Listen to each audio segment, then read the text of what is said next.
हे स्वर्ग और पृथ्वी के बनाने वाले परमेश्वर, हम आपको धन्यवाद देते हैं, आपकी आराधना करते हैं, आपकी स्तुति और तारीफ़ करते हैं। प्यारे पिता, आज के इस महत्वपूर्ण दिन के लिए जो प्रभु आपने हमें दिया है, और समय को देखते हुए ऐसा आभास होता है कि आप अपने लोगों को पूर्ण तैयारी की ओर ले जा रहे हैं, जिससे कि हम सब प्यारे पिता आपकी महिमा और आपके उस दूसरे आगमन की तैयारी पूरा कर सकें।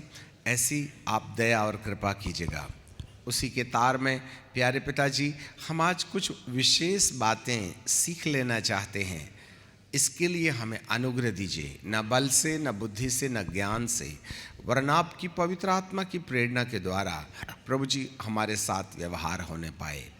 आपको महिमा और आदर और सम्मान देते हैं, यीशु नासरी के नाम से मांगते हैं, आमीन। जीसस। मत्ती रचित सुसमाचार और उसका 24वां अध्याय और उसके 3 पद से कुछ पदों पर हम विचार करेंगे।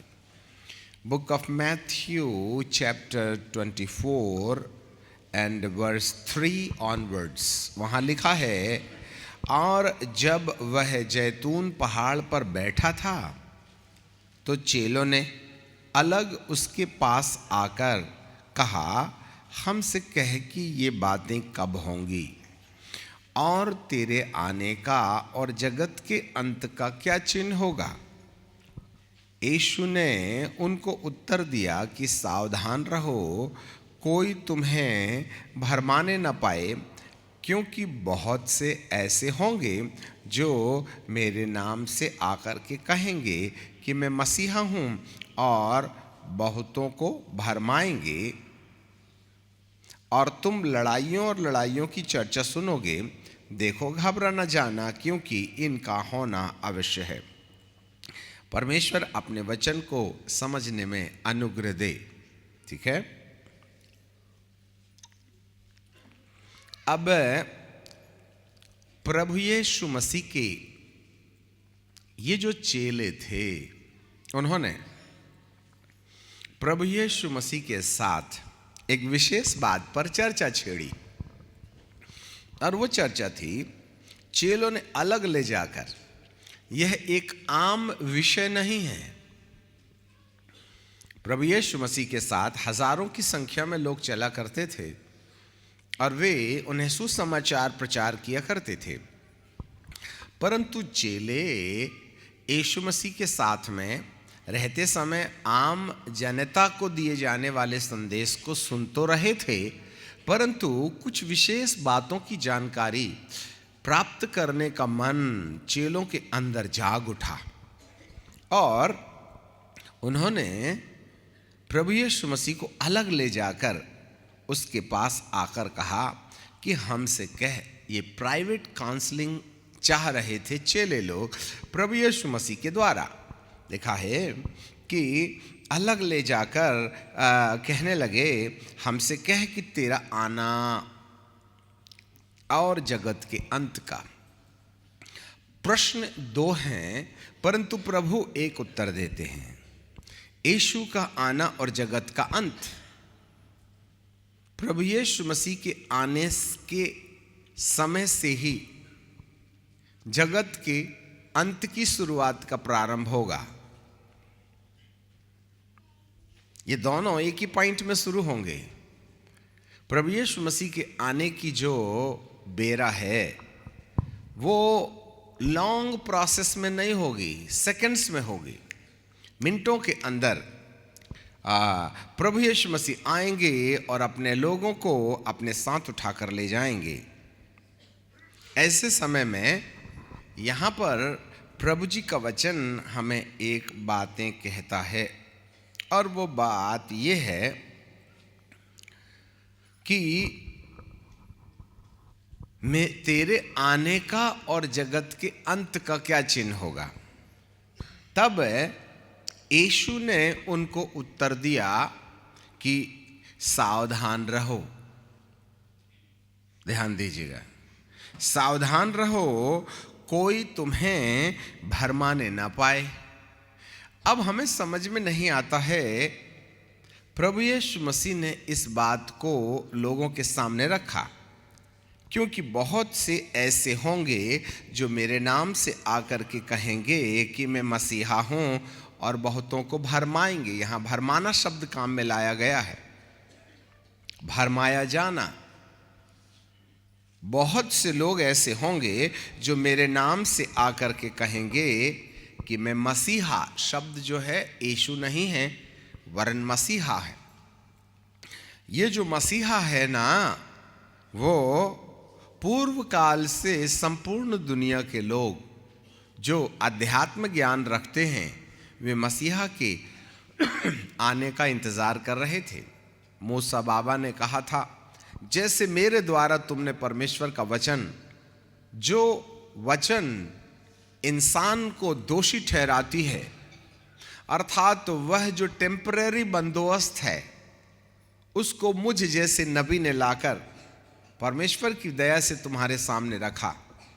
परंतु उन्हीं युगों में मूसा बाबा ने यह कह रखा था कि परमेश्वर मेरा कासा एक नबी तुम्हारे लिए भेजा जाएगा, और वो नाम है मसीहा। मसीहा का मतलब होता है अभिषिक्त, अभिषेक, जिसके द्वारा परमेश्वर का वचन पहुंचाया जाएगा, जिसके द्वारा परमेश्वर का दिल समझा जाएगा, जिसके द्वारा परमेश्वर की भावना मनुष्य जीवन पर प्रकट की जाएगी कि वो मनुष्य के बारे में क्या सोचता है और मनुष्य से किस प्रकार की आशा रखता है और वह इस संसार में क्या करना चाहता है। ये सब बातें मनुष्य के जीवन के अंदर इसलिए होंगी। ये बातें ले आने वाले उस नबी को हम मसीहा कहते हैं। द क्राइस्ट, मसीहा, परमेश्वर की मन की बातों को जानकर मनुष्य तक पहुंचाना, मनुष्य से कौन सी बात की आशा परमेश्वर रखता है वो जानना। तीसरी चीज, वह मनुष्य के बीच में करना क्या चाहता है। ये चीजें मसीहा के अंदर समाई हुई हैं, ठीक है कि नहीं।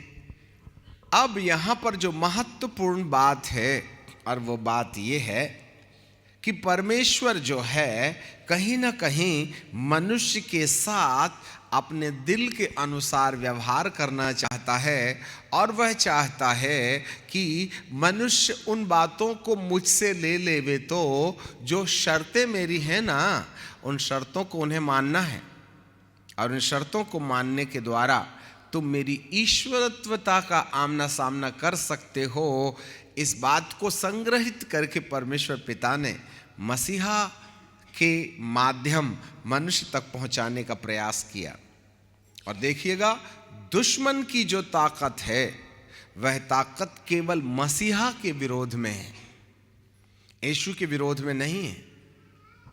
मसीहा, मैं मसीह हूं बोल करके भरमाएंगे और बहुतों को भरमा देंगे। इसलिए प्रभु यीशु मसीह ने बोला, सावधान रहो। देखिएगा, प्रभु यीशु मसीह के आने के बहुत से प्रमाण हैं, जिसमें उसने कहा था, तुम लड़ाइयों और लड़ाइयों की चर्चा सुनोगे, देखो घबरा न जाना, इनका होना अवश्य है, उस समय अंत नहीं होगा। जाति जाति पर, राज्य राज्य पर चढ़ाई करेगा, जगह जगह अकाल पड़ेंगे, भोईडोल होंगे। ये सब बातें पीड़ाओं का आरंभ होंगी। तब वे क्लेश दिलाने के लिए तुम्हें पकड़वाएंगे और तुम्हें मार डालेंगे, और मेरे नाम के कारण सब जाति के लोग तुमसे बैर रखेंगे। अब यहाँ पर जो भी बातें लिखी गई हैं वह दृश्य संसार में होने वाली घटना है। इसके द्वारा तुम जान तो सकते हो कि प्रभु यीशु मसीह का आगमन कितना निकट हो गया है। और जो जो बातें यहाँ लिखी हैं भौतिक रीति से, जो संसार में दृश्य दुनिया में घटित होंगी, वे सारी बातें लगभग 99% पूरी होते नजर आ गई हैं।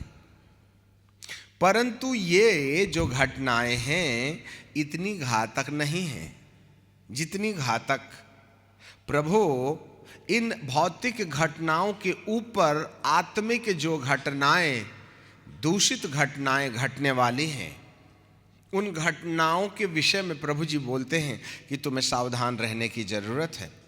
यीशु ने उनको उत्तर दिया, सावधान, कोई तुम्हें भरमाने ना पाए। भरमाया जाना कोई दृश्य घटना नहीं है, वरन एक अदृश्य घटना है। भरमाया जाना दोनों प्रकार के लोगों पर लागू होता है। एक तो वो लोग जो प्रभु को नहीं जानते हैं, इससे पहले कि वे प्रभु को जान जाएं, उनको प्रभु को जानने से पहले ही अंधकार की शक्तियां उन्हें कहीं ना कहीं भ्रमित कर देती हैं।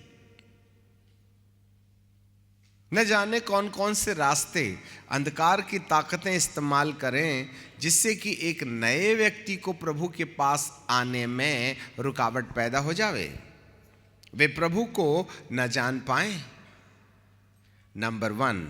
नंबर 2, दूसरी ओर से वे लोग जो प्रभु के पास आ गए हैं, जो प्रभु मसीह पर विश्वास करने लगे हैं, जो बपतिस्मा लेकर कलीसिया के सदस्य हो गए हैं, फिर भी वे यीशु के दूसरे आगमन के समय जो देह का उद्धार होगा, वो वाले उद्धार को नहीं पाने देने के लिए और कई बातों पर उलझा करके ये आत्माएं कहीं ना कहीं हमें वहां खड़ा कर देना चाहती हैं। कोई बात नहीं, उद्धार मिल गया ना, चंगाई मिल गई ना, प्रभु को जान गया ना, वचन पढ़ता है ना, दुआ करता है ना, सब करता है, कोई बात नहीं। पर एक बात याद रखना, जब यीशु मसीह आएगा ना, तो ऊपर जाने के लिए तैयारी वाले मामले के लिए ना तो जागृत मत हो जाना, नहीं तो मैं तो अपनी सदस्यता खो दूंगा। एक बात याद रखिएगा, अंधकार की शक्तियों को यीशु मसीह पर विश्वास करने वालों से थोड़ा सा नुकसान होता है, ज्यादा नहीं। चंगाई पाने वालों से तो नुकसान होता ही नहीं, चमत्कार पाने वालों से नुकसान होता ही नहीं। आज लोग आशीष के पीछे भाग रहे हैं, हे प्रभु नौकरी दे दे, प्रभु कहता है ले ले, शैतान कहता है नौकरी ले भी लेगा तो क्या, कौन सी बड़ी तीर चला लेगा, इससे मेरे को कोई फर्क नहीं पड़ता। कॉलर की गर्दन में लगे कचरे झाड़ने के समान है। अरे उसके लोगों के पास तो तुमसे अच्छी अच्छी नौकरी है, मसीही विश्वास में से तो एक भी IAS नहीं है। वो अर्थात दुनिया का राजा आपके जीवन के अंदर आशीषों से नफरत नहीं करता। वो ले लो, जितनी नौकरी लेना है ले लीजिए, जितनी चंगाई लेना है ले लीजिए, जितनी संपत्ति लेना है ले लीजिएगा प्रभु जी से। आखिर तुम जाइएगा कहाँ? मुझे आपके जीवन में प्रभु यीशु मसीह के द्वारा भौतिक संसार में होने वाली घटनाओं से ज्यादा नुकसान नहीं होता है, मुझे इनसे कोई एलर्जी नहीं है। परंतु मुझे एलर्जी है तो उस बात से कि तुम्हारा मसीहा जब आएगा तो तुम ऊपर ना चले जाना। इस मामले को लक्ष्य बनाकर वो कहीं ना कहीं हम सबको जो विश्वास में आ जाते हैं उनको उस लक्ष्य तक पहुंचने में रुकावट पैदा करने के लिए जोड़ तोड़ मेहनत करता है। यदि आपने एक बार यीशु के दूसरे आगमन के समय महिमा की देह पहनकर मसीह के साथ अनंत काल के राज्य में प्रवेश करने का मन बनाया और यदि आपने उसकी तैयारी शुरू कर दी तो मान के रखना आप डेंजर जोन में चले गए। देखिएगा, जब तक सेवक चंगाई देता है और कलीसिया चंगाई लेती है, अंधकार की शक्तियों को ज्यादा नुकसान नहीं पहुंचता, याद रखें। परंतु जब एक व्यक्ति यीशु के दूसरे आगमन की तैयारी में अपने जीवन को अनुशासित करने की मनसा से आगे बढ़ने का निश्चय क्या कर लेता है, उसी दिन से अंधकार की शक्तियां हाथ पैर जोड़ तोड़कर हमारे पीछे एक काम करने के लिए लग जाती हैं कि वे तुम्हें उचित रास्तों से भटका दें। एक बात याद रखिएगा, कलीसिया के अंदर जितने भी लोग यीशु के दूसरे आगमन से जुड़ी हुई बात पर थोड़े से भी कॉन्शियस में है ना, ये अंधकार की शक्तियां एक आकर के तुम्हारे साथ दुर्व्यवहार करने में देरी नहीं करेंगे। ऐसी कलीसियाएं, ऐसे विश्वासी, ऐसे खोजी जो यीशु मसीह को भौतिक वस्तुओं को पाने की मनसा से प्रभु की भक्ति में लगे हैं, अंधकार की ताकतों को इसमें ज़्यादा दिलचस्पी नहीं है कि वे अपना समय तुम्हारे पीछे खर्च करें, क्योंकि उसको मालूम है कोई बात नहीं, बीमार है चंगे हो जा, मेरा क्या होगा, गरीब है पैसा पाले क्या फर्क पड़ेगा, हाँ संपत्ति पाले, हाँ तुम्हें जो चाहिए ले लो। परंतु बात वहां है जब यीशु मसीह के दूसरे आगमन में मुझे ऊपर जाना है तो मुझे तैयारी कौन सी करनी पड़ेगी। इसी मनसा से चेले लोगों ने प्रभु यीशु मसीह से यह प्रश्न पूछा था अलग ले जाकर कि हे प्रभु तेरे आने का क्या चिन्ह होगा कि हम तैयार रहें।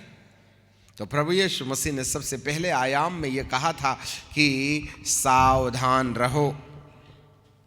किस मामले में? यदि आपने सावधान वाले मामले को नहीं समझा तो भविष्य में अनंत जीवन में प्रवेश के लिए दिक्कतें होने की संभावनाएं हैं। सब लोग हमारी तरफ गौर से सुनिएगा। अब किस मामले में सावधान रहना है? लिखा है कोई तुम्हें भरमाने ना पाए। यह भरमाना क्या होता है? यीशु ने उनको उत्तर दिया, सावधान कोई तुम्हें भरमाने न पाए, क्योंकि बहुत से ऐसे लोग होंगे जो मेरे नाम से आकर के कहेंगे कि मैं मसीहा हूं।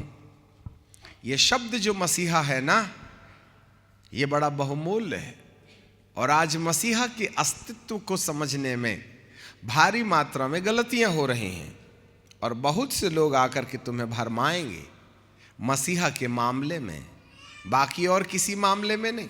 भूकंप आएगा तो आपसे आप समझ आ जाएगा, लड़ाइयाँ लड़ी जाएंगी और जगह जगह अकाल पड़ेंगे, मरियाँ होंगी, इसको तो इनकार नहीं किया जा सकता। भाई आपके दिमाग में प्रश्नवाचक चिन्ह तो खड़ा होगा ही होगा। परंतु भरमाए जाने का जो मामला है वह मनुष्य के मन से जुड़ा हुआ है, अर्थात मनुष्य का जो मन है ना, वही भरमाने वाली घटनाओं का शिकार हो सकता है। और जो भरमाया जाने वाला जो विषय है वह है मैं मसीहा हूं, अर्थात एंटी क्राइस्ट, झूठा भविष्यद्वक्ता। जी हां, अभी यदि आप इसी के 42 पद में पढ़ें तो वहां ऐसे लिखा 42, इसलिए आखिरी में फिर वो बोलता है, इसलिए जागते रहो क्योंकि तुम नहीं जानते कि तुम्हारा प्रभु किस दिन आएगा। जागते रहो। प्रभु यीशु मसीह के आने से पहले अदृश्य दुनिया के अंदर एक घटना अंधकार की शक्तियों की तरफ से दोहराई जाएगी और वो ये है भरमाए जाने का काम। जी हाँ, ये जो भरमाया जाना है यह एक बड़ी जटिल समस्या है। अब जरा देखिएगा, यदि आप कुलूसियों की किताब में और उसके दूसरे अध्याय में चलते हैं, कुलूसियों की किताब 2 और उसका 8वां पद, कुलूसियों 2:8, वहाँ पर बाइबल हमें कुछ इस प्रकार की बातें कहती है जिसको पढ़ने से हमको स्पष्ट रीति से समझ में आएगा। चौकस रहो। कोई तुम्हें भरमाने, कोई तुम्हें तत्व ज्ञान, फिलॉसफी, सिद्धांत, मेरा मानना यह है, मैं इस बात पर विश्वास करता हूं, यह है तत्व ज्ञान। चौकस रहो, कोई तुम्हें तत्व ज्ञान से और व्यर्थ के धोखे के द्वारा अहेर ना कर ले, चोरी ना कर ले। ये कौन सी चोरी है? अहेर करना, चोरी कर ले। जो परंपराई मत मतलब सिद्धांत, परंपराई मत और संसार की आदि पूर्व काल की जो शिक्षाएं हैं उसके अनुसार है। पर मसीहा, देखना मसीहा फिर आया है यहां पर, मसीहा के अनुसार नहीं है। आपको मालूम होवे 9वें पद में लिखा है मसीहा के मामले में कि उसमें अर्थात मसीहा में ईश्वरत्वता की सारी परिपूर्णता सदैव वास करती है। ध्यान दे,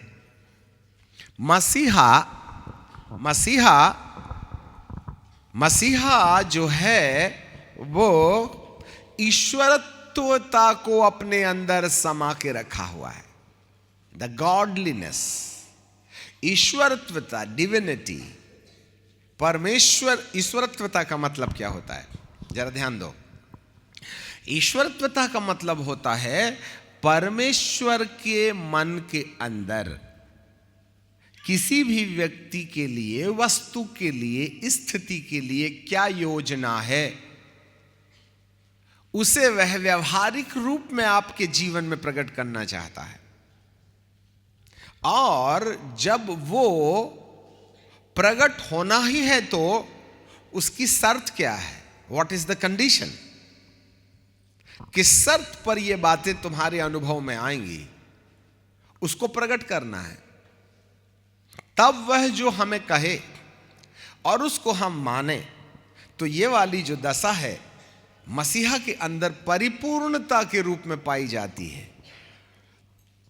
और जब कभी कोई व्यक्ति परमेश्वर की मनसा समझने के बाद उसकी ओर से जो आशा हमारे लिए है ना, हम उसको पूरा करने में समर्थ हो जाएं, तब परमेश्वर का जो अदृश्य संसार है वह हमारी जिंदगी में दृश्य घटनाओं में घटित होने लगेगा। यह है ईश्वरत्वता जो मसीहा के अंदर पाई जाती है। और तुम उससे परिपूर्ण हो ईश्वरत्वता से। पर एक समस्या है कि तुम उससे परिपूर्ण हो इस बात को मान लेने से और विश्वास कर लेने से काम नहीं बनेगा, वरन इसको मानने के बाद, विश्वास करने के बाद उसको अनुभव में भी लाना हमारी सबसे बड़ी जरूरत है। आज भारी मात्रा में ऐसे मत हैं, सिद्धांत हैं जिनका अपना मानना है कि प्रभु ने हमें ये दिया है और वो हमारे अंदर हैं। अब हैं, मैं मान लूं और अनुभव नहीं होता है तो मेरे मान लेने से मुझे फायदा क्या हो रहा है? मैं तो टेंशन में हूं, मैं तो अशांति में हूं। नहीं, प्रभु में तुम बलवान हो, मैं विश्वास करता हूं। मैं खाली विश्वास करके ये मान लूं कि मैं बलवान हूं और शैतान मिलाए दे रहा है मुक्के पर मुक्के मेरे जबड़े में, तो बलवान होने से मुझे फायदा भी क्या? इस जानकारी से मुझे मिला भी क्या? वह तो मेरे साथ खिलवाड़ कर रहा है। देखना, ख्रिस्त विरोधी कोई दृश्य घटना नहीं है। आज बहुत से लोगों को भ्रांतियां हैं, मैं प्रभु में महान हूं, भले शैतान उठते बैठते हंटर मारे, बीबी खड़ी है तलवार लेके, एक नहीं संभलती, तुम क्या दुनिया संभालोगे? हाँ, कहने का मतलब यह हो गया हम बाइबल की बातों को खाली पीली माथे पर रख करके विश्वास का बहाना करते, वास्तव में विश्वास वगैरह नहीं है। भ्रांति में मत रहिएगा। ख्रिस्त विरोधी कोई मामूली चीज नहीं है 11वीं क्लास पास, वरन वो दुनिया चलाने वाला है जिसने दुनिया को अपने कब्जे में रखा, जिसको दूसरा कुरिन्थियों की किताब के 4 अध्याय के 4 पद में संसार का ईश्वर नाम से घोषित किया गया। The king of this world has blinded our eyes. इस संसार के ईश्वर ने हमारे मन की आंखों को अंधा कर दिया है, भौतिक घटनाओं को देखने के लिए नहीं, चंगाई देखने के लिए अंधा नहीं किया, आशीर्वाद पाने के लिए अंधा नहीं किया, नौकरी मिल जाने के लिए अंधा नहीं किया, कलीसिया के सदस्य होने के लिए अंधा नहीं किया। और यदि अंधापन है तो मसीहा जो परमेश्वर का प्रतिरूप है उसके सत्य को समझने के लिए अंधापन है। दूसरा कुरिन्थियों 4:4 के अनुसार तुम मसीहा को परमेश्वर के प्रतिरूप में ना देखो, मसीहा की भक्ति जरूर करना चंगाई और आशीर्वाद के चक्कर में, परंतु तुम उसको परमेश्वर का प्रतिरूप नहीं समझना। ये दुश्मन की योजना है। वो हमारे अंदर है, उसकी ईश्वरत्वता हमारे अंदर परिपूर्णता के रूप में पाई जाती है, परंतु उसका प्रगटीकरण हमारे जीवन पर नहीं होना चाहिए।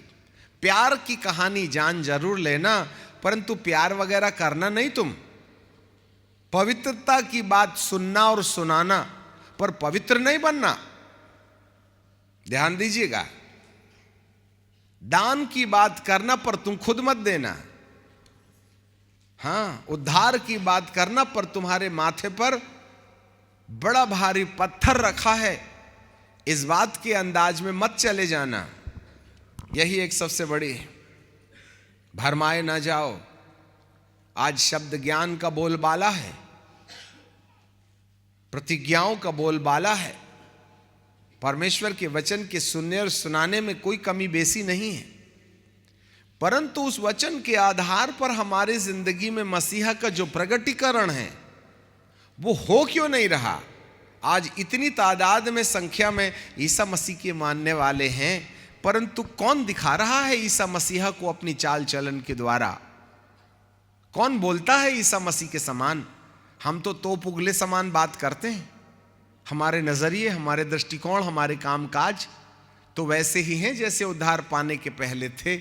हमें तो समझ में नहीं आता। आप विश्वासी, आपके काम, लक्षण, उठना बैठना, चलना फिरना, व्यवहार तो दुनियादारी की बता रहा। हमारे अंदर वचन है, हम कैसे मान लें? हमें प्रभु ने स्पर्श किया है, हमको कैसे पता चले? भाई शाऊल तो एक ही दिन में बदला था ना। उसने दूसरे दिन तो कलीसिया को सताने के लिए प्रभु से प्रार्थना नहीं किया कि मुझे शक्ति दे दे कि मैं दूसरे दिन कलीसिया को ना सताऊं। कब तक मांगेगा अपनी बातों के ऊपर में अधिकार? याद रखिएगा, कहीं ना कहीं हम भ्रमित हैं। तत्व ज्ञान में, सिद्धांत में, व्यर्थ के धोखे में, परंपराई मत में, मसीहा के मामले में जो परमेश्वर का प्रतिरूप है, आज हमारे जीवन के अंदर समस्या बनी पड़ी है।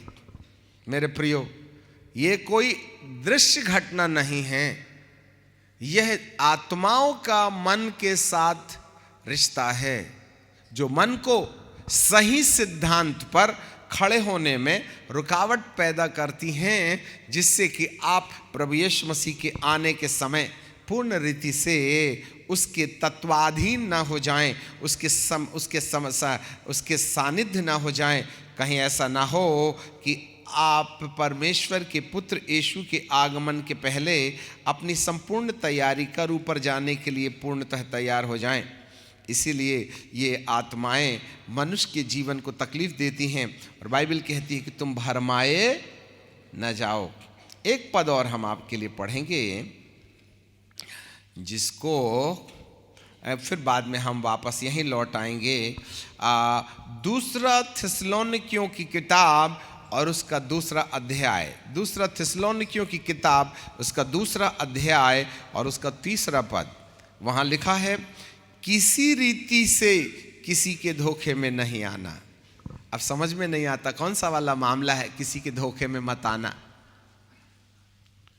किसी रीति से किसी के धोखे में ना आना, क्योंकि वह दिन ना आएगा। कौन सा वाला दिन आने की बात चल रही है? यीशु मसीह के दूसरे आगमन की बात नहीं है। वह दिन नहीं आएगा जब तक, हमारे पीछे बोलिए, जब तक धर्म का त्याग ना हो ले और वह पाप का पुरुष, विनाश का पुत्र प्रकट ना हो, जो विरोध करता है हर एक से, जो परमेश्वर का पूज्य कहलाता है, अपने आप को बड़ा ठहराता है। पाप का पुरुष, जोर से बोलिए। हाँ, वो दारू की भट्टी नहीं ले जाता तुमको, गंदा काम नहीं करता वो, और तमाकू नहीं खिलाता आपको। पाप का पुरुष विनाश का पुत्र। ध्यान दीजिएगा, विनाश का पुत्र। ये जो विनाश का पुत्र है ना, वो उस समय काम करता है जब धर्म का त्याग हो जाता है। ध्यान दीजिएगा, धर्म के त्याग का मतलब, धर्म शब्द यहां उचित नहीं है, वरन धार्मिकता है यहां पर, राइचियसनेस। और आपको मालूम हो इंग्लिश में क्या लिखा है, देखें हम, धार्मिकता के सत्य की कहानी को झुठलाकर वह कहीं ना कहीं मनुष्य को उस जगह में खड़ा कर दे जहां पर मनुष्य परमेश्वर के सत्य से भटक जाए। क्या शब्द काम में लाया गया वहां? तीसरा पद,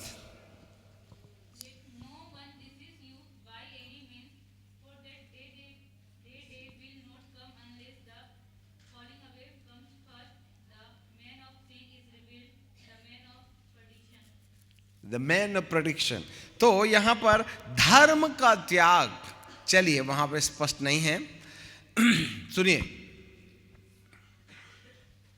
धर्म का संबंध किसी विशेष शिक्षावाद से नहीं है।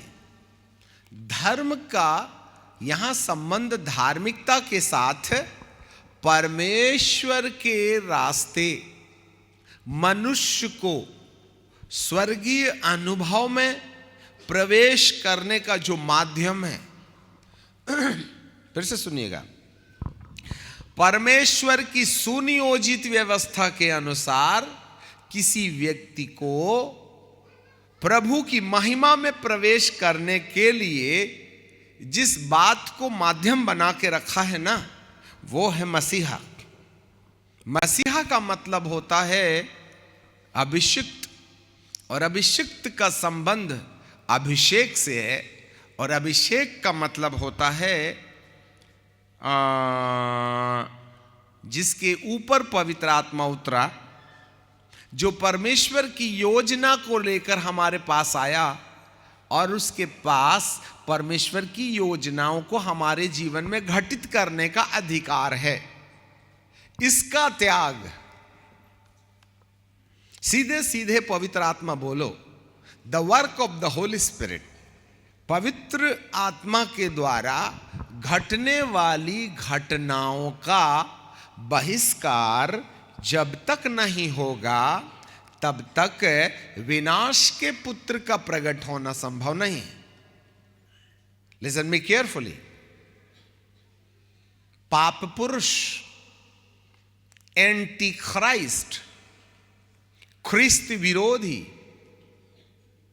यह कोई दिखने वाला व्यक्ति नहीं है, वरन वह एक ऐसा सिस्टम है, एक ऐसा तंत्र है, एक ऐसा माध्यम है जिसके द्वारा एक व्यक्ति पवित्र आत्मा के द्वारा घटने वाली घटनाओं को अपने जीवन पर घटित ना करने दे।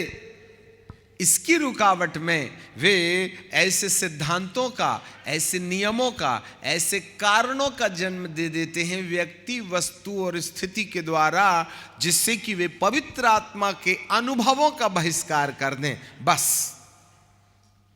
लिसन मी केयरफुली, यदि एक व्यक्ति पवित्र आत्मा को संपूर्ण रीति से अपने जीवन के अंदर काम करने की अनुमति दे देगा तो वह यीशु के दूसरे आगमन के लिए तैयार हो गया, क्योंकि पवित्र आत्मा आकर के ईश्वरत्वता को हमारे जीवन में प्रकट करना शुरू कर देंगे। वह ईश्वर की आत्मा से ईश्वर का प्यार हमारे अंदर डाल देंगी, ईश्वर की शांति हमारे अंदर डाल देंगी, ईश्वर का जो कुछ भी है ना स्वभाव, वह हमारे अंदर डेवलप कर देंगी।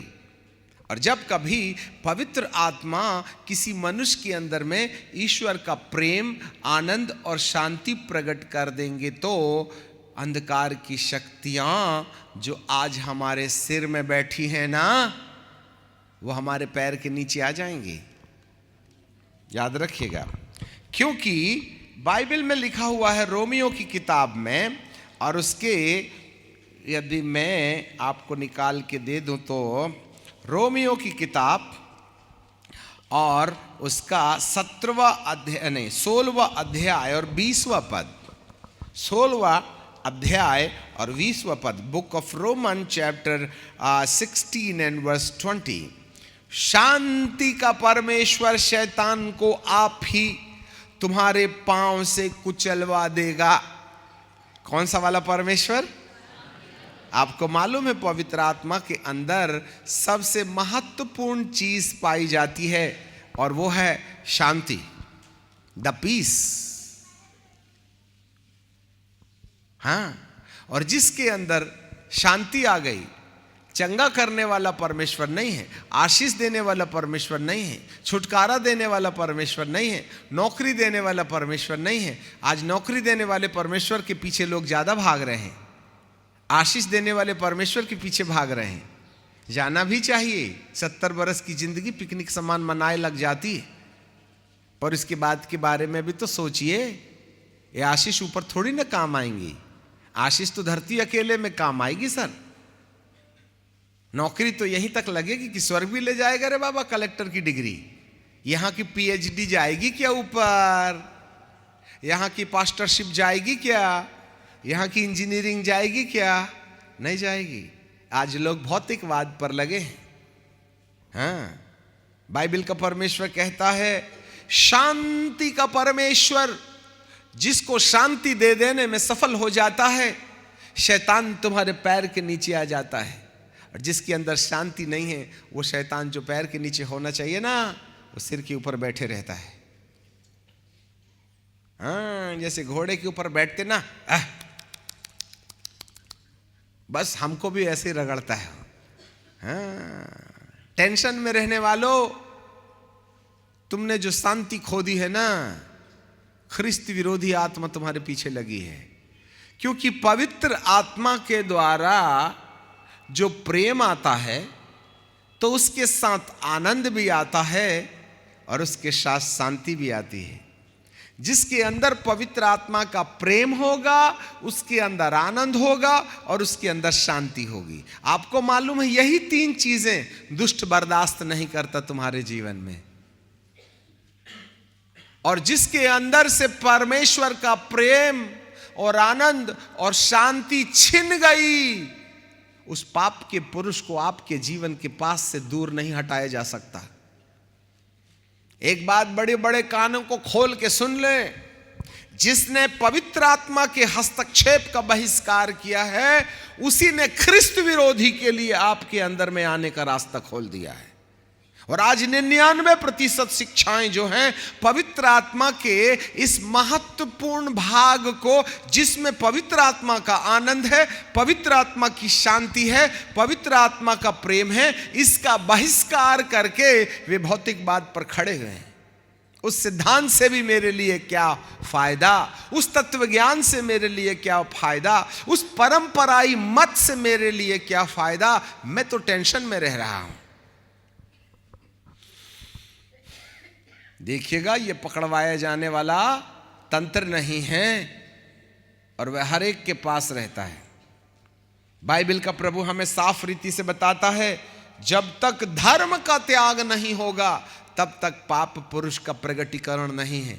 और यदि पाप पुरुष प्रकट हो गया है, उसका एक ही इलाज है, पवित्र आत्मा के हस्तक्षेप को फिर से वापस लेके आना। क्योंकि पवित्र आत्मा का हस्तक्षेप दुष्ट आत्मा के हस्तक्षेप को समाप्त कर देता है। और दुष्ट आत्मा का हस्तक्षेप केवल एक मामले में रहता है कि वह तुम्हें पवित्र आत्मा के हस्तक्षेप से अलग रखे। You may not have the encounter with the Holy Spirit. The Holy Spirit may not be revealed the godliness. He may not be revealed the divinity and the character, the attributes of God in your personal attitudes. इसीलिए दुष्ट आत्माएं कहीं ना कहीं ख्रिस्त विरोधी आत्माएं बनकर तुम्हारे हमारे जीवन के अंदर में पवित्र आत्मा के हस्तक्षेप को आने से रोकती हैं। और यही है एक दूसरे की प्रतिद्वंदी शक्तियां। हालेलुया। एक बार पवित्र आत्मा के प्यार को और आनंद को और शांति को बाईपास करके बाइबल के ज्ञान में बढ़ते चले जाइए। मैं आपको दावे के साथ कहता हूं, तुम मंजिल कभी नहीं पहुंचिएगा। You cannot achieve your vision. जिसकी रीढ़ की हड्डी ही नहीं है, मांस का लोथड़ा खड़ा होगा क्या? नहीं जी, चमड़े से तो फायदा है, हड्डी टूट भी गई तो जाने दे। अब टूट गई हड्डी, टूट जाने दे, चमड़ा तो ठीक है ना गोरा वाला। भुजाओं में इतने ढेर सारे गोश्त हैं, तो क्या गोश्त अपने आप में खड़ा हो जाएगा क्या?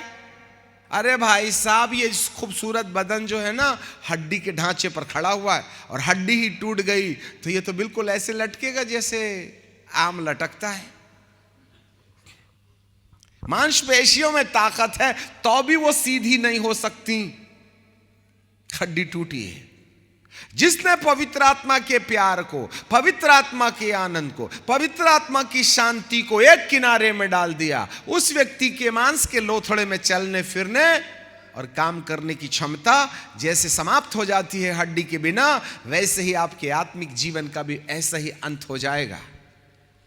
आज कितने लोग हैं जो यीशु मसीह पर विश्वास करते हैं, कितने लोग हैं जो बाइबल पढ़ते हैं, कितने लोग हैं जो बाइबल का अनुसरण करते हैं, परंतु जिंदगी बदली कितनों की? कितने को पास में आनंद है? आए दिन एक के बाद एक पंगा, आए दिन एक के बाद एक टेंशन। याद रखिएगा, सर बाहर वाले ज्यादा आनंद से रहते हैं, परंतु जब से हम विश्वासी बन गए हैं, बाहर के भी नहीं रहे, अंदर के भी नहीं रहे। जब हम दारू पीते थे तो कोई टेंशन नहीं था, जब हम चोरी करते थे तो कोई टेंशन नहीं थे, बीवी ढक्कन खोलने में मदद करती थी। जब से हमने छोड़ के दिए हैं सर, आए दिन तकरार होती दोनों की। पहले नहीं लड़ते थे, दोनों घूट घूट पी लेते थे। मसीह पर विश्वास करने से टेंशन बढ़ गया।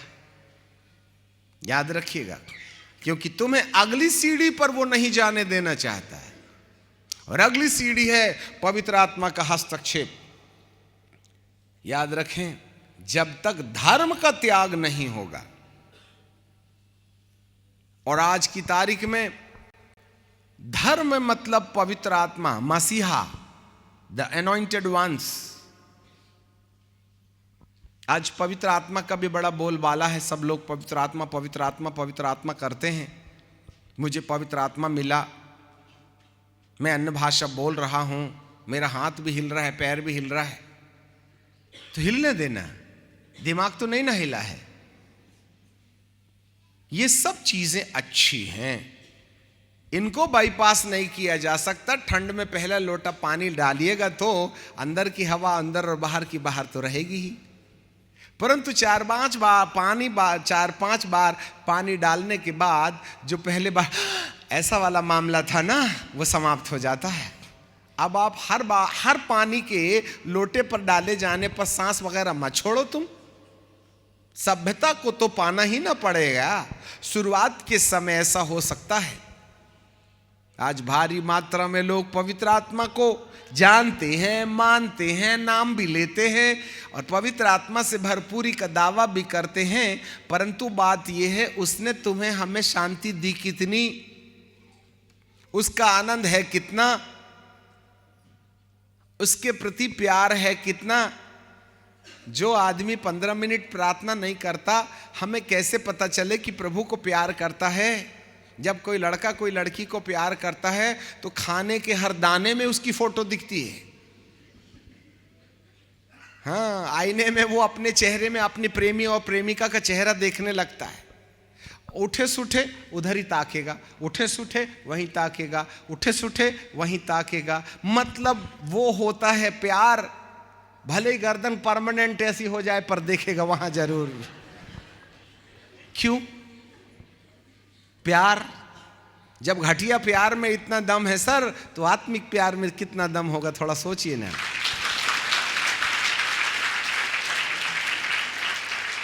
जो 15 मिनट में दुआ खत्म कर देता है, हम कैसे जाने कि तुम उसको प्यार करते हो?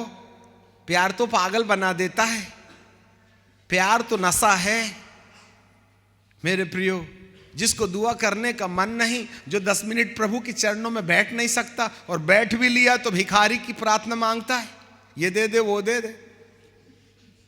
हम भ्रांति में हैं,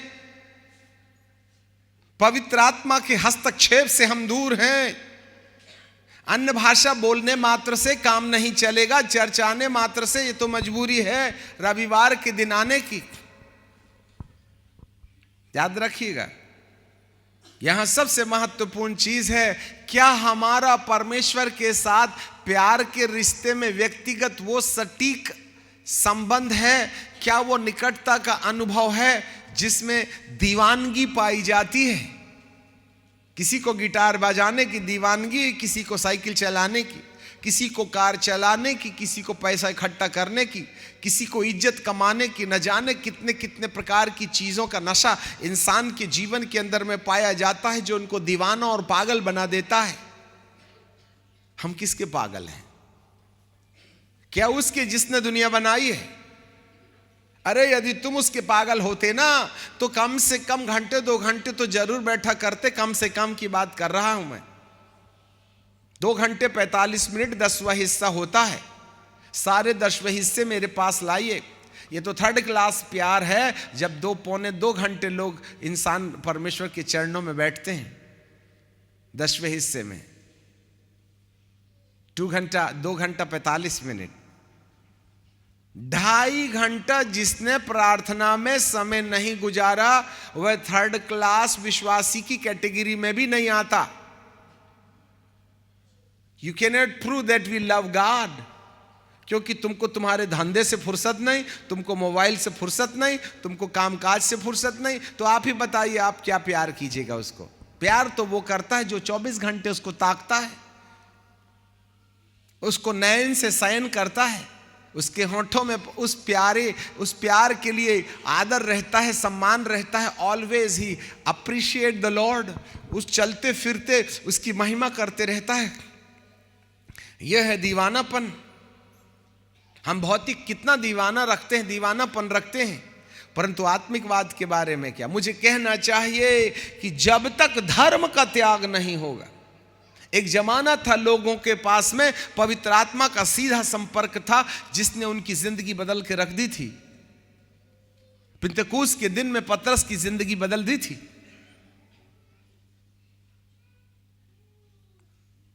हालेलुया, प्रेज द लॉर्ड। तब वो खड़ा हुआ था। हम विश्वास करने वालों, हमें सोचना चाहिए क्या वास्तव में हमने अपने जीवन में पवित्र आत्मा के हस्तक्षेप से कोई परिवर्तन पाया है? और यदि नहीं तो यह ख्रिस्त विरोधी आज हमारे पीछे लगा हुआ है। यही है पाप पुरुष। विनाश का पुत्र जो विरोध करता है कि तुम पवित्र आत्मा के प्यार को नहीं पाना। हालेलुया। परमेश्वर के चरणों में नहीं बैठना। यदि तुम परमेश्वर के चरणों में बैठ जाइएगा तो उसका प्यार पाइएगा, आनंद भी आ जाएगा, शांति भी आ जाएगी। और पवित्र आत्मा का प्रेम, आनंद और शांति जिसके अंदर आ जाती है वो टेंशन में नहीं रहता। उसका चेहरा 8 नंबर वाला अंग्रेजी और दांत क्लोजअप, ठीक है कि नहीं? हाँ, जो माथे सिकोड़ सिकोड़ के बात करते हैं उनके पास शांति नहीं है। यस, जब हम पवित्र आत्मा के संपर्क से दूर हो जाते हैं तब टेंशन शुरू हो जाता है, और जब हम पवित्र आत्मा के संपर्क में जाते हैं उसका आनंद शुरू हो जाता है। Praise the Lord. आगे क्या लिखा हुआ है जरा देखिएगा, 1 थिस्सलुनीकियों की किताब में और उसके 2 अध्याय में 6वें पद में लिखा है, और अब हमारे पीछे बोलिए, और अब तुम उस वस्तु को जानते हो जो उसे रोक रही है। कौन रोक रही है और किसको रोक रही है? ये पवित्र आत्मा का हस्तक्षेप रोक रहा है। उस वस्तु को जिसको घृणित वस्तु कहते हैं, अर्थात अंधकार की शक्तियों के द्वारा मनुष्य के जीवन के अंदर में भटकाने वाली बातें। एक बात याद रख लीजिएगा, जिसने पवित्र आत्मा के आचरण को अपने जीवन के अंदर अपना के रखा है ना, उसको तत्व ज्ञान हिला नहीं पाएगा, उसको फॉल्स टीचिंग हिला नहीं पाएंगी। आज भारी मात्रा में लोग झूठी शिक्षाओं की ओर बड़ी रफ्तार से भाग रहे हैं। जरा देखिएगा ध्यान से, ये जो झूठी शिक्षाएं हैं ना, परंपराई मत, तत्व ज्ञान, किसी व्यक्ति के दिमाग में अपना प्रभाव छोड़ देता है तो उसका असर इतना गहरा होता है कि उस व्यक्ति को उसमें से निकाल पाना कठिन हो जाता है। इसलिए जितने लोग झूठे सिद्धांतों की ओर भटक गए, ऐसे लोगों को प्रभु के पास लाना बड़ा कठिन हो जाता है। क्योंकि इब्रानी की किताब में हमें बाइबल एक बात कहती है, इब्रानी की किताब और उसका 6वां अध्याय और उसका 4वां पद, इब्रानी 6:4, क्योंकि जिन्होंने एक बार ज्योति पाई और जो स्वर्गीय वरदानों का स्वाद चख चुके हैं और पवित्र आत्मा के भागी हो गए हैं और परमेश्वर के उत्तम वचन का और आने वाले युग की सामर्थ का स्वाद चख चुके हैं, यदि वे भटक जाएं। अब हमारा कहना यह है, भटकने का मामला किस बात से जुड़ा हुआ है? वे अंदर हैं, हालेलुया, वे विश्वासी हैं, वे बाइबल की बातों पर विश्वास करते हैं, वे बाइबल को पढ़ते हैं, सुनते हैं, सुनाते हैं। कोई बाइबल छोड़ के नहीं चले गए, वो चर्च छोड़ के नहीं चले गए, वो फिर भी बाइबल कहती है कि वे अंदर रह करके भी भटके हुए हैं। क्या हम चर्च नहीं आते? आते तो हैं। प्रार्थना नहीं करते? करते तो हैं। क्या बाइबल की वचन हम नहीं सुनते, सुनाते? सुनते तो हो, परंतु बाइबल का परमेश्वर कहता है वे भटक गए। उनको मन फिराव के लिए फिर से नया बनाना कठिन है। इसलिए जो लोग झूठी शिक्षाओं के प्रभाव में चले जाते हैं, उनको उनमें से निकालना बड़ा कठिन हो जाता है। क्योंकि जैसे जंगली गुलाब की जड़ कम समय में ज्यादा गहराई पर चली जाती हैं, और जो अच्छा ओरिजिनल गुलाब होता है ना, वो बेचारा मारा जाता है। जंगली आम ऐसे ही खड़ा हो जाएगा और अच्छा हाइब्रिड वाला आम दबा दिया जाता है। ऐसे ही पवित्र आत्मा का काम जो सभ्यता पूर्वक होता है ना, वो फलता है और गिर जाता है, पर रहता है स्थायी। परंतु अंधकार के काम जल्दी आकर के हमें प्रभावित कर सकते हैं। इसलिए बाइबल का परमेश्वर कहता है जो लोग भटक गए, भटकना शब्द इस्तेमाल कीजिएगा, याद रखिएगा, भटकना। कहां भटक गए हो? From the right way. कौन सी चीज है जिससे वो भटक गए? मसीहा से भटक गए, यीशु से नहीं भटके वो। यीशु तो घेरा लगा के खड़ा है, but they depart from the presence of the messiah, the anointed ones. Abhishek, देखिएगा सर, ये बहुत रहस्य की बातें हैं। वो यीशु की भक्ति करने में आपको तकलीफ नहीं देगा, चर्च जाने में तकलीफ नहीं देगा, सुनने और सुनाने में तकलीफ नहीं देगा। वो बोलेगा सब करो, मजा मौज करो, तालाब की मछली जाएगी कहां, मरेगी सड़ेगी तो खाद तो यही बनेगी। हाँ, वो ये चाहता है कि तुम स्वर्गीय वरदानों का स्वाद, तुमको फिर से उस जगह पर लाना कठिन हो जाता है। इसलिए बाइबल हमें बताती है भटकने से पहले हम अपने आप में सही रास्ते पर खड़े रहें। आज कितनी झूठी शिक्षाएं हैं, जो ख्रिस्त विरोधी शिक्षाएं। आपको मालूम है ख्रिस्त विरोधी शिक्षाओं का मतलब क्या है? वे यीशु को मानते हैं, पिता को मानते हैं, पवित्र आत्मा को मानते, चर्च आने को मानते, चर्च जाने को मानते, दान को मानते, चंदा को मानते, सब चीज को मानते, परंतु वे पवित्र आत्मा के हस्तक्षेप पर विश्वास नहीं करते।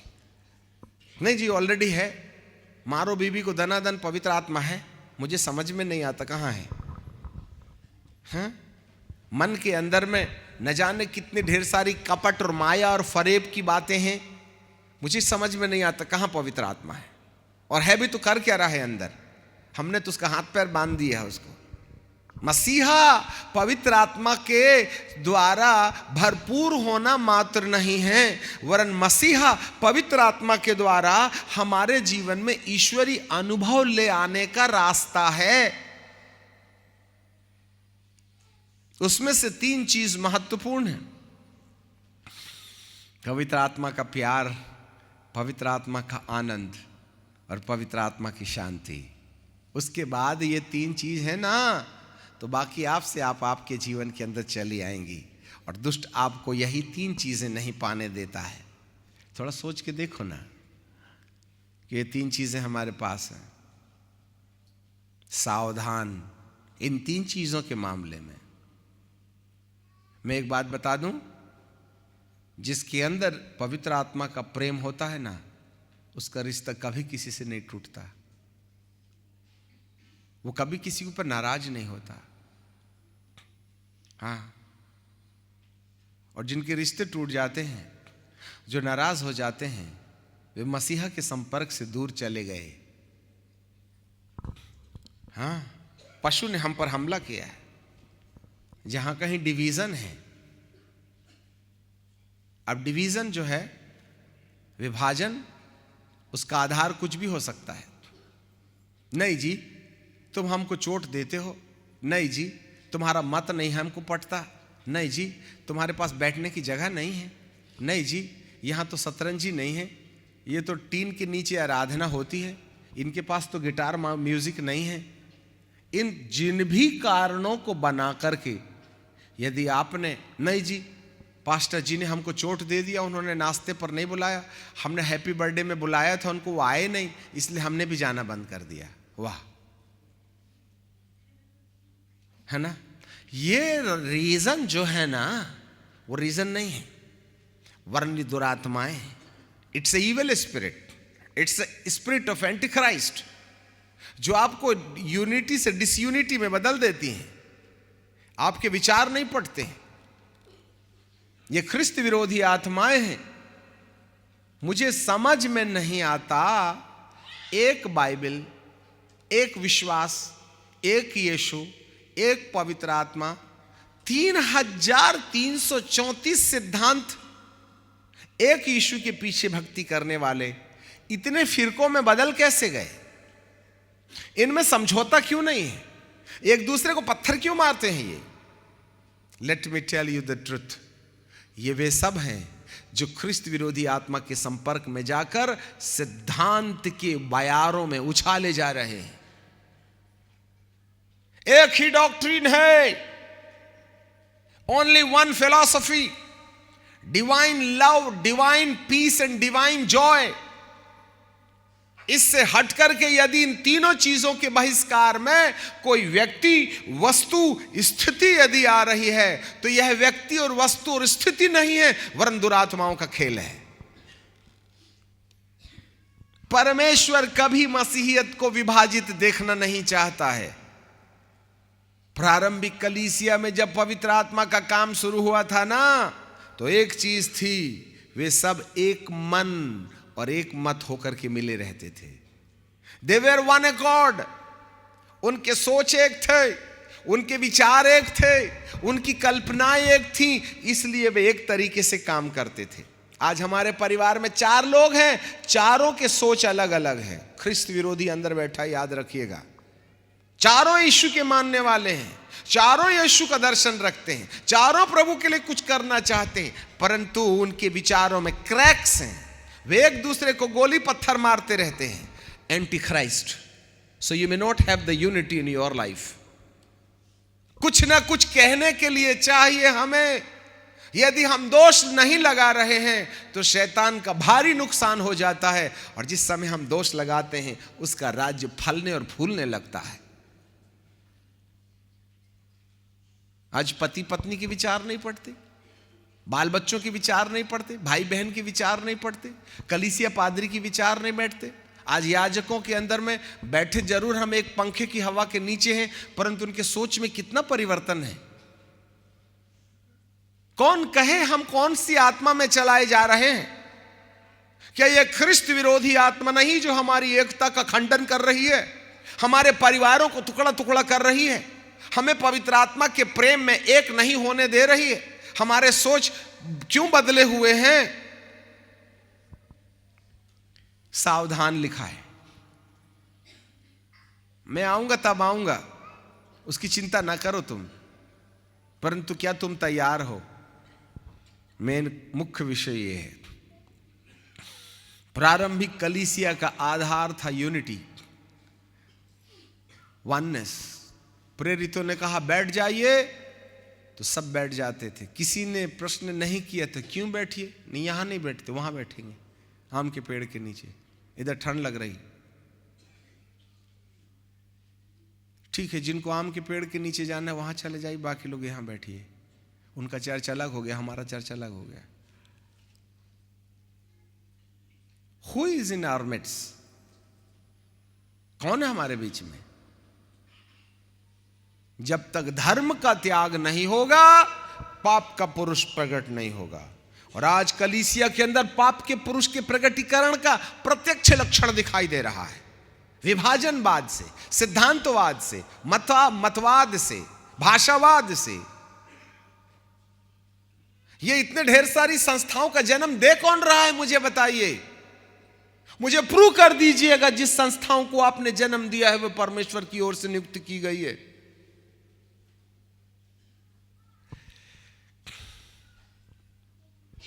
आज संस्थाओं का ही ना झगड़ा चल रहा है, बोर्ड का ही ना झगड़ा चल रहा है। Anti Christ. हालेलुया। हाँ, तुम में से दो जन किसी एक बात के लिए सहमत हो जाएंगे तो मेरे पिता की ओर से हो जाएगा। दो लोगों के मन की एकता स्वर्ग का खंभा हिला के पर्दा नीचे गिरा देती है, खुदा का सिंहासन खींच के धरती पर ले आती है। हाँ, इसलिए तुम में से दो जन को एक नहीं होने देता। आज पति पत्नी एक नहीं है यार, क्या मोहल्ले वाले एक होंगे हमारे साथ? यही तो हमारी हार है। यदि प्रारंभिक कलीसिया को छन्ना लगा के देखें तो हर जगह लिखा है वे एक मन और एक चित्त के थे, इसलिए प्रेरितों के द्वारा महान काम होते थे। आज की तारीख में हमारे साथ झंडा लेके खड़े रहने वालों के विचारों में जो विभिन्नताएं हैं, उसको आप खुद झांक करके देखिएगा। दुष्ट हमारे साथ कबड्डी खेल रहा है, डिसयूनिटी। हम एक छत के नीचे जरूर हैं, हम एक परिवार में जरूर हैं, हम एक संस्था में जरूर हैं, हम एक मसीहत में जरूर हैं, परंतु फिर के बाद एक पद और पढ़ लें, जहां बाइबल का प्रभु हमें एक महत्वपूर्ण बात कहने के लिए बोलता है। जैसा हमने पढ़ा था पहला तिमुथी की किताब में और उसके पहले अध्याय में, ऐसी 4 पद, और ऐसी कहानियों और अनंत वंशावलियों पर मन न लगाएं जिससे विवाद होता है और परमेश्वर के उस प्रबंध के अनुसार नहीं जो विश्वास से संबंध रखता है। यदि हमारे बीच में जहां कहीं भी वंशावलियों का, संस्थाओं का और सिद्धांतों का यदि विवाद है, if there is a argument, any kinds of arguments, इसका मतलब है विश्वास से हमारा संबंध टूट गया। आगे लिखा है 5वें पद में, आज्ञा का सारांश यह है कि शुद्ध मन और अच्छे विवेक और कपट रहित विश्वास से प्रेम पैदा होता है। हमारा मन ही शुद्ध नहीं है, हम एक दूसरे के ऊपर पत्थर गोटे फेंक रहे हैं, हम टमाटर अंडे फेंक रहे हैं जिससे कि कपड़े खराब हो जाएं उनके। शुद्ध विवेक से परमेश्वर के अधीन हो जाना, इनको छोड़कर लोग बकवाद की ओर फिर गए। और यहां पर 7वें पद में लिखा वे व्यवस्थापक होना चाहते हैं। इसका मतलब अगुओं को छोड़ दे रहा है वचन। वे व्यवस्थापक होना तो चाहते हैं और जो बातें कहते हैं उनको दृढ़ता से बोलते हैं, उनको समझते वगैरह नहीं है। चार बात पर सिद्धांत बना के खड़े हैं। आपको बताएं, एक मैं सही बात बताता हूं। पौलुस बाबा कहते हैं, तुम तो ये सारी झंझट छोड़ो, प्रेम का अनुकरण करो, वरदान तुम्हारे पीछे पीछे भागेंगे। ये झंझट में मत जाइए, प्रभु का पैर पकड़ लीजिए, प्रभु तेरे प्रेम से भर दे। ज्यादा ज्ञान हासिल करके माथा कचरा मत बनाइए। जिसके अंदर प्रेम ही नहीं है, ज्ञान भी क्या करेगा? कंफ्यूजन में जाइएगा। 19 पद को पढ़ लीजिएगा। और विश्वास और उस अच्छे विवेक को थामे रहे, जिसको दूर करने के कारण कितनों का विश्वास रूपी जहाज डूब गया पानी के अंदर। एक बार पानी में जहाज डूबता है ना, तो निकाला नहीं जा सकता, भले कितनी करोड़ का होगा। ब्लैक बॉक्स अकेला निकलता है अंदर से, बाकी सब वहीं रह जाता है। डेड बॉडी ना निकाल पाए, अच्छा तो है कब्रिस्तान का खर्चा बचा, मरने दे उनको वहीं। अच्छे विवेक से प्रेम उत्पन्न होता है। और आज विवेक की तरफ संदेश देने वाला किसी को मुझे तो नहीं मिल रहा भाई आज तक, जो विवेक को कंसंट्रेट कर रहा हो। सब विश्वास को कंसंट्रेट कर, have faith, have faith, have faith. विश्वास करो कि तुम महान हो। हाँ, केवल बीवी के ऊपर महान है बेटा, बाहर नहीं, याद रखना। हाँ, अपनी महानता को जरा रोड में दिखाइए, तब समझ में आएगा कि तुम भी हो मोहल्ले के दादा। बेचारी पत्नी के ऊपर में दादागिरी दिखाते हो। अब वो तो मजबूर है, रहेगी नहीं, सुनेगी तो करेगी क्या? उसको रोटी कौन देगा? जा तो सकती नहीं मायके। ये महानता अंदर नहीं चलेगी। बाल बच्चों की महानता, अरे माँ बाप के ऊपर ऐसे गुर्राते हैं जैसे इन्होंने पैदा किया होगा। इतने जोर से जरा मोहल्ले में गुर्रा के दिखाइए, तब जाने कि तुम्हारी छाती में भी 1.5 किलो गोश्त है। समझ में आ गई? ख्रिस्त विरोधी, सावधान। ऐसी कहानियों पर और वंशावलियों पर मन न लगाएं। लिखा है, जिसने अच्छे विवेक को खो दिया और थाम के नहीं रखा, उसका विश्वास रूपी जहाज डूब गया। खत्म खेल। अब जितना बाइबल पढ़ना है पढ़ लीजिए। शैतान कहता है आपले मानुस आहे। समझ गए बात? ख्रिस्त विरोधी। मजाक मत कीजिएगा अपने साथ में। प्रभु के प्रेम को पकड़ के कहिए, पिता मुझे तेरा प्यार चाहिए। दीवानगी आ जाए, तन को तकलीफ दो, नींद को तकलीफ दो, धन को तकलीफ दो, अपनी व्यक्ति वस्तुओं को तकलीफ दो, प्रभु के प्यार में पागल हो जाओ। I am mad behind my lord, right? तब देख लीजिएगा प्रभु तुम्हारे साथ। अरे स्वर्ग लगेगा रे बाबा धरती पर। हाँ, बोलो यीशु प्रभु की। प्रभु आपके साथ व्यवहार करे।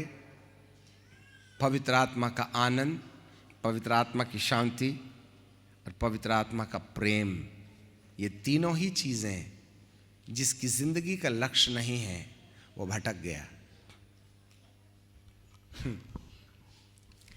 जिसके अंदर ये तीन है वह कभी गलत सिद्धांत में नहीं फंसेगा।